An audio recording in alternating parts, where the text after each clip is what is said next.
So,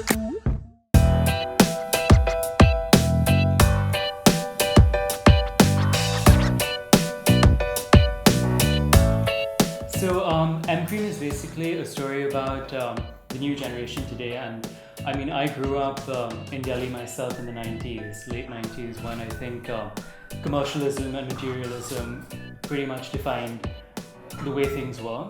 And what I've noticed in the last, I think, 5 to about 7 years is that a lot of young people have started speaking out, and there's been a backlash against that.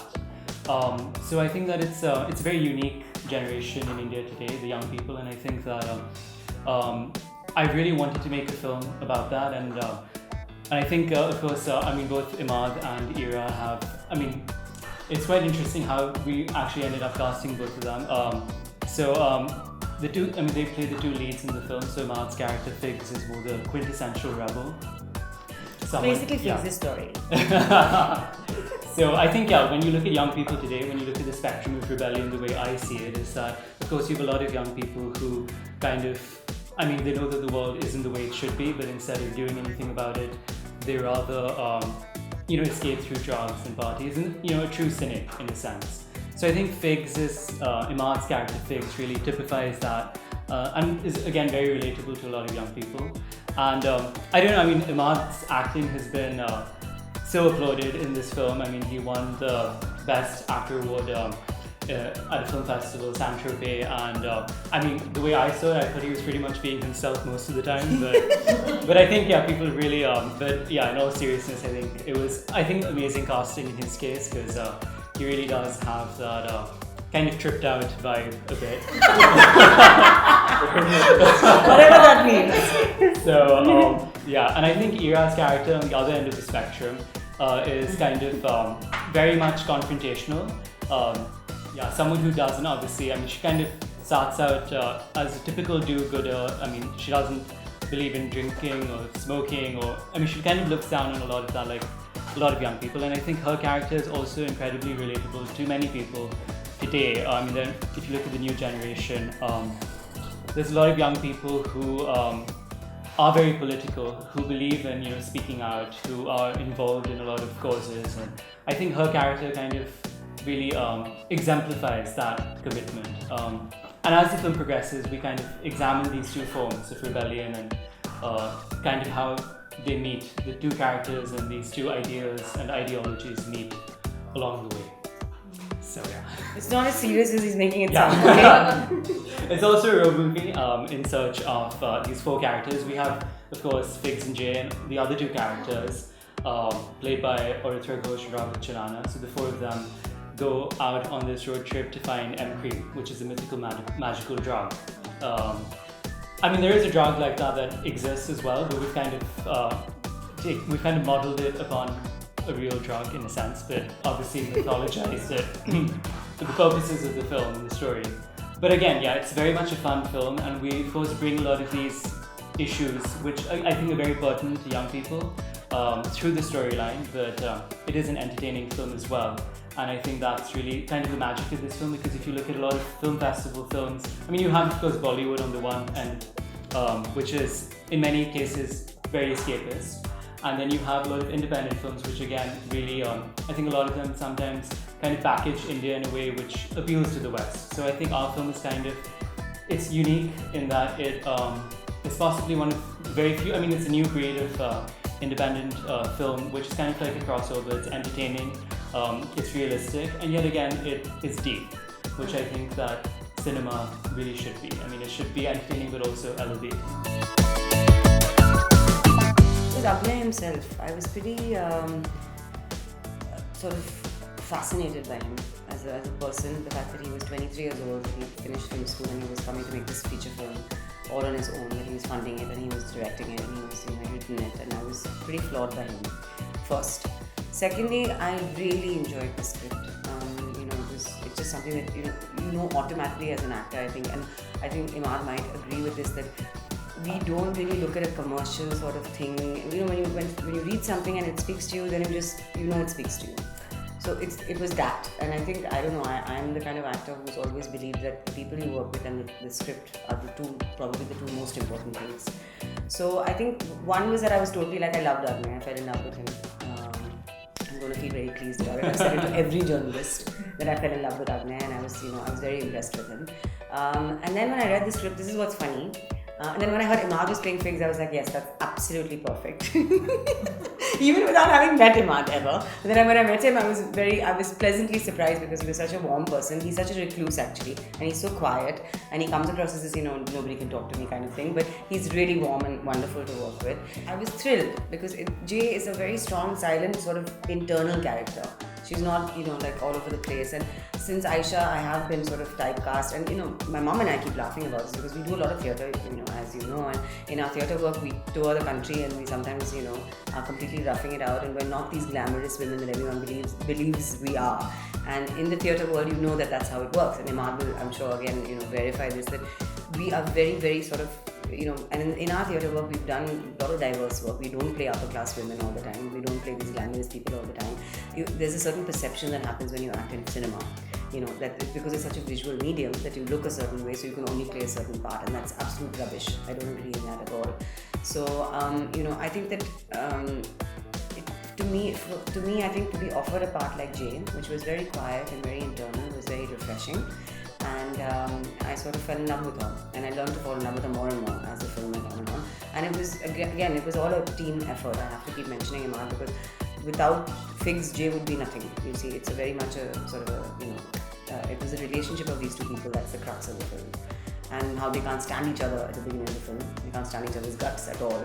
And of course, they fall in love. That's a classic. Classic. I mean, nothing new about that.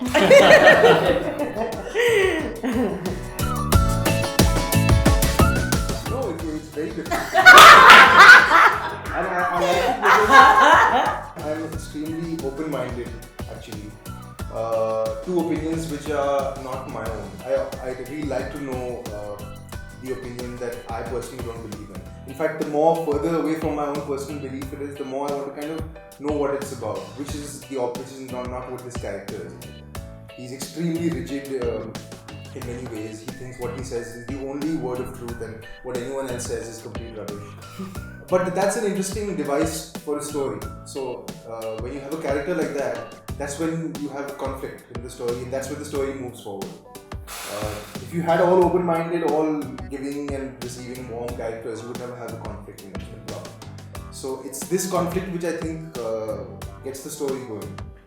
In the case of this film, where her character and mine are so opposed to each other, and then as you move into the third act or whatever, they start to see what the other person is about, and that's an interesting and important message for everyone, I would say, to try and get into the mind of the alternative opinion from your own, which is, I think, at this point in time, very important. So that is not the sort of crux of the film. That's how it happens with people in the film.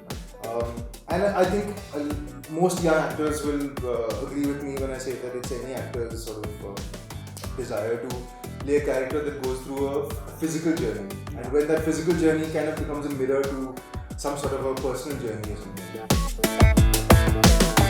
I've also been very busy with other work, with my music career that's kind of been taking up the bulk of my time.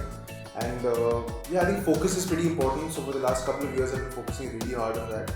But now I am open to. It's all about the meaty roles, I guess you could say. Like we're talking about these strong characters going through a journey. That's kind of what every actor looks for, I think, when trying to choose a role. You want a film. You want to be associated with the film where your character's dilemma is crucial to the film's dilemma or whatever, to the plot. That's the important thing, I think. And I guess minimalism is good. It's better than the opposite. It's overexposure.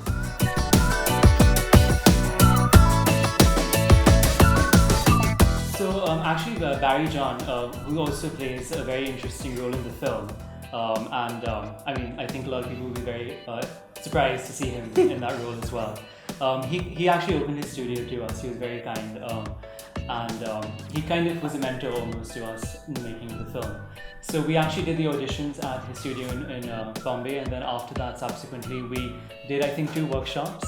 So figured out in a very realistic way. Like I remember discussing something with Imaad about Jay once about how, you know, she's a Bengali girl, she lives in Delhi, whatever. And, you know, I remember thinking about an accent at some point, and he brought it up actually once, and I was like, you know, the thing is, a Bengali girl, urban girl living in Delhi today may not have an accent. We went for truth, we went for honesty, we went for, as he said, maybe minimalism to an extent, because the film is very quiet. There is no melodrama in this film, you know, which is where it's kind of sort of opposed to an Urta. I know there's been a lot of talk about Urta going on right now versus M-Cream and, you know, in the whole drug space, but they are poles apart in terms of the quality of the films. We've aimed a lot for realism, you know, more than anything else. We're also not taking a state and, you know, showing you, exposing that state for what all is happening there. It's a very different plot altogether. It's a story of Figs and his journey and his 3 friends and, you know, this relationship and whatever else, you know, is happening.